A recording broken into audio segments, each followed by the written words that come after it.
Jeudi 30 avril 2020, salut à vous tous et à vous toutes, mesdames, messieurs. Bienvenue dans ce journal qui diffuse sur la chaîne YouTube de Jean-Baptiste Franzi, sa page Facebook ainsi que sur la radio-télévision L'Asile, la première radio télénumérique de l'Asile. Pour la présentation du journal, c'est bien Jean-Baptiste Franzi, votre présentateur. Rapidement, les différents titres, mesdames, messieurs. Le ministre de la Justice et de la Sécurité publique confirme l'expiration depuis lundi de son ultimatum aux citoyens honnêtes de Village de Dieu.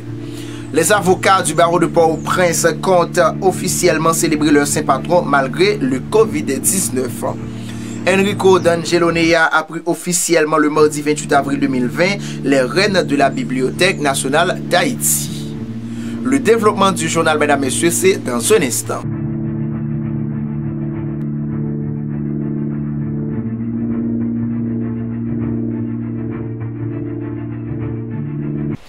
De retour après la pause, mesdames, messieurs, merci pour votre fidélité et votre attention. Maintenant, le développement du journal.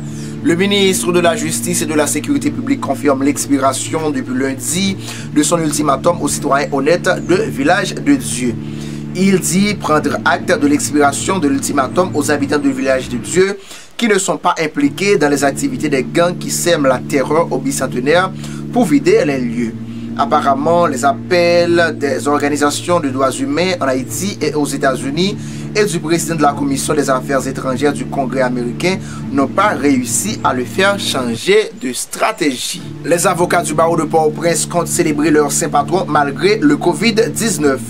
Le bâtonnier de l'ordre des avocats de Port-au-Prince, Maître Montferrier d'Orval, dans une lettre adressée aux avocats régulièrement inscrits au barreau de Port-au-Prince, a informé que la Saint-Yves sera commémorée cette année à la date du 19 mai.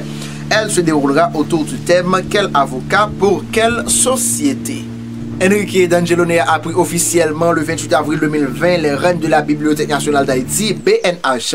C'est le ministre de la Culture et de la Communication, Pradel Enriquez, qui l'a installé dans ses nouvelles fonctions. La numérisation du fonds documentaire de la BNH est l'une des priorités du DG D'Angelonea. Dan Junior annonce ce soir un live à partir de 6h avec Karel Pedre. Alors soyez branchés, ce sera très intéressant. Donc c'est sur Instagram. La fin du journal, mesdames et messieurs, merci de l'avoir suivi et à très bientôt pour une autre édition. Merci.